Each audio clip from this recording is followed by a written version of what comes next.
नमस्कार दोस्तों, आपके अपने YouTube channel Divya stock market में बहुत बहुत दिल से स्वागत है। आज हम बात करेंगे जेपी पावर की। तो दोस्तों, अगर हम जेपी पावर की बात करें तो जेपी पावर के अंदर आज लगभग आधा % की गिरावट देखने को मिली है। लेकिन इस गिरावट के बाद यह एक अच्छी गुड न्यूज़ निकल के आ रही है। ये इशारा कर रही है कि इससे आने वाले समय में जेपी पावर को बहुत ही अच्छा गुड न्यूज़ आ सकती है। वैसे तो जेपी पावर अपना Q2 का रिजल्ट डिक्लेयर कर दिया है। रिजल्ट बहुत ही अच्छा है। इससे लगता है कि आने वाले समय में जेपी पावर फिर से जान आ सकती है।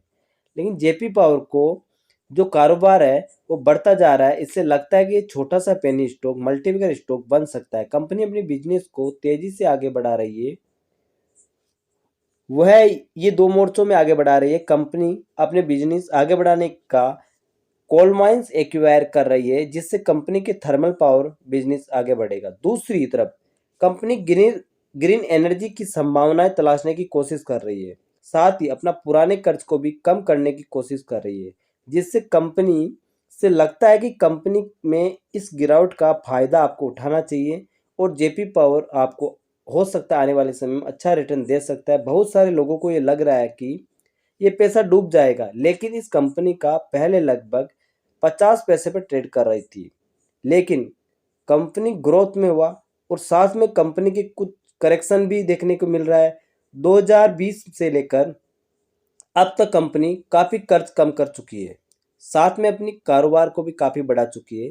साथ में कंपनी अपने सीमेंट वाले बिजनेस को बेचेगी और पुरानी कर्ज को खत्म कर देगी, जिससे आने वाले समय में जेपी पावर के सामने कर्ज नहीं रहेगा और कंपनी अपने बिजनेस को बढ़ाने में ध्यान देगी। तो आपके पैसे अच्छा रिटर्न दे सकता है। इसलिए आप जेपी पावर के अंदर लॉन्ग टाइम पर्पज से निवेश कर सकते हो। जेपी पावर की अगर वन डे की बात करें तो आज जेपी पावर ने लगभग 0.5% का लॉस दिया है। और अगर जेपी पावर की हम एक मंथ की बात की जाए तो एक मंथ के अंदर जेपी पावर ने 3.45% का प्रॉफिट दिया है। और अगर जेपी पावर की हम इसकी एक साल की बात की जाए तो एक साल के अंदर जेपी पावर ने 70.45% प्रॉफिट दिया है। जेपी पावर का हम वॉल्यूम एनालाइज करते हैं तो जेपी पावर के अंदर 1 मंथ एवरेज देखा जाए तो इसका वॉल्यूम था 8 करोड़ का। अगर हम इसका 1 वीक का देखा जाए तो 6 करोड़ का था। और अगर इसकी यस्टरडे की बात की जाए तो 7 करोड़ की थी और टुडे की बात की जाए तो 5 करोड़ का था। तो वॉल्यूम भी इसका अच्छा है। और साथ में इसका Q2 का रिजल्ट आया था, उसमें रेवेन्यू की बात करते हैं तो रेवेन्यू इसके अंदर 2021 के अंदर 902 करोड़ का था। उसके बाद दिसंबर 2021 के अंदर 1401 करोड़ का बढ़ के 902 से बढ़कर 1401 करोड़ का हो गया। फिर मार्च के अंदर भी 1406 करोड़ का हो गया। और जून के अंदर 2022 में 1820 करोड़ का हो गया। और सितंबर 2022 के अंदर थोड़ा सा घट के 1385 करोड़ का हो गया। तो रेवेन्यू की बात की जाए, रेवेन्यू भी अच्छा है। और अगर इसकी प्रॉफिट की बात की जाए तो प्रॉफिट में हम देखा जाए तो कंपनी 2021 के अंदर लॉस मेकिंग कंपनी थी, -1.42 करोड़ का था प्रॉफिट। और अगर उसकी हम 21 की बात की जाए तो 107 का प्रॉफिट था, आप देख सकते हो। और हम इसकी बात की जाए कि मार्च 2022 की, तो 2022 के अंदर इस कंपनी का प्रॉफिट माइनस में था। और इसकी हम बात करते हैं कि जून की, तो जून के अंदर 242 करोड़ का था और सितंबर में 75 करोड़ का तो था। तो इसमें हम देख सकते हैं कि कंपनी एक बार दो रिजल्ट देती है, उसमें से एक बार लॉस आ रहा है और एक बार प्रॉफिट आ रहा है। तो लेकिन अच्छी बात यह है कि यहाँ पर लगातार प्रॉफिट आ रहा है। हालांकि थोड़ा प्रॉफिट कम आया लेकिन लगातार आ रहा है।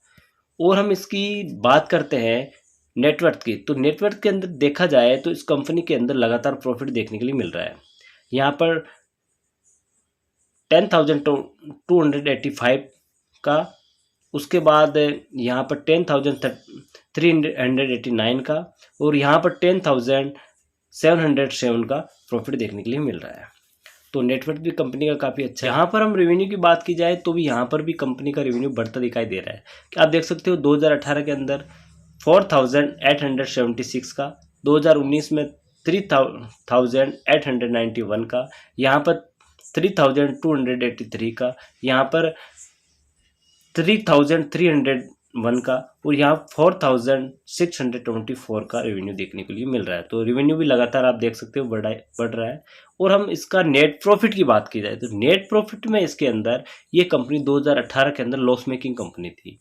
आप देख सकते हो कि -1690 करोड़ का लॉस था। फिर उसके बाद कंपनी धीरे धीरे रिकवर किया और यहाँ -367 का लॉस था। कंपनी ने लॉस थोड़ा कम जरूर किया है लेकिन फिर भी लॉस था। और 2022 के अंदर कोविड के अंदर इस कंपनी के अंदर बहुत ही भारी लॉस हुआ, 2240 का लॉस हुआ। तो 2020 के अंदर इस कंपनी के अंदर बहुत ही लॉस हुआ है।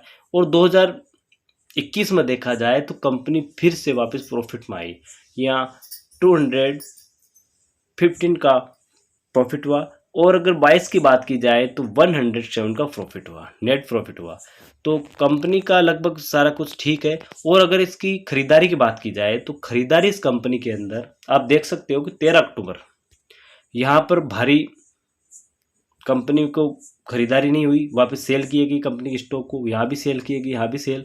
लेकिन यहाँ पर कंपनी में वापस बाइंग आई, फिर यहाँ पर भी बाइंग आई, फिर यहाँ पर वापस सेल किया गया। लेकिन अगर 27 अक्टूबर की बात की जाए तो यहाँ भारी कंपनी के अंदर एफआई की तरफ से शेयर खरीदे गए। और हम बात करते हैं कि प्रमोटर और एफआई की बात करते हैं तो एफआई के अंदर कंपनी के अंदर लगातार एफआई की होल्डिंग बढ़ रही है। आप देख सकते हो कि 21 के अंदर सिर्फ ओनली फॉर एफआई की होल्डिंग 0.58 थी, लेकिन उसके बाद में बढ़ के 0.9 हो गई, फिर लगभग 1% हो गई, फिर वहाँ पर 1.2% हो गई, अभी 2.83% हो गई। तो ये भी लगातार बढ़ रहा है। और अगर प्रमोटर की बात की जाए तो प्रमोटर अगर क्वार्टर टू के रिजल्ट के अनुसार प्रमोटर के पहले होल्डिंग 26% थी, लेकिन हुआ क्या कि कंपनी का वो कर्जा कम करने के लिए कंपनी ने 2% निकाल लिया और 24% कर दिया। तो अभी लगातार 24 ही है कंपनी का। और एफआई की आप देख सकते हो 2021 के अंदर 1.02 का बता रखा था, फिर 2022 में 1.20 का था। जून का जो क्वार्टर रिजल्ट आया उसमें 2.83 का था, लेकिन जो सितंबर 2022 का रिजल्ट है उसके अंदर एफआई की होल्डिंग बढ़ रही है, 3.38 की है। कंपनी का अगर हम फंडामेंटल चेक करते हैं तो मार्केट कैप इसका 5140 का मार्केट कैप है और करंट प्राइस इसका 7.51 का है। हाई इसका 11.2 और लो इसका 4.10 का लो है। स्टॉक फी इसका 12.2 है और बुक वैल्यू इसकी 15.6 है और इसका डिविडेंस येलो भी 0% है। ROC 7.41 का है और ROE इसका 1.64 का है। फेस वैल्यू इसकी 10 रुपीज़ की है। सेल्स इसका 6013 करोड़ का सेल है। तो कंपनी का लगभग सब कुछ ठीक है। प्रॉफिट आफ्टर टैक्स 422 करोड़ का है। तो इसका अगर बात की जाए EPS का तो ये भी 0.62 है। डेप्थ इसका भी 4807 है। कंपनी धीरे धीरे अपनी डेप्थ को कम करती जा रही है क्योंकि कंपनी का जो सीमेंट का बिजनेस है वो भी कंपनी बेच कर अपना बिल्कुल डेट फ्री हो जाएगी। तो कंपनी के अगर सेल्स ग्रोथ और प्रॉफिट ग्रोथ की बात की जाए तो सेल्स ग्रोथ 10 ईयर्स के अंदर इसके अंदर 11% का है और 5 ईयर्स के अंदर 0% का है और 3 ईयर्स के अंदर 6% का है। टोटल TTM इसका 60% का है।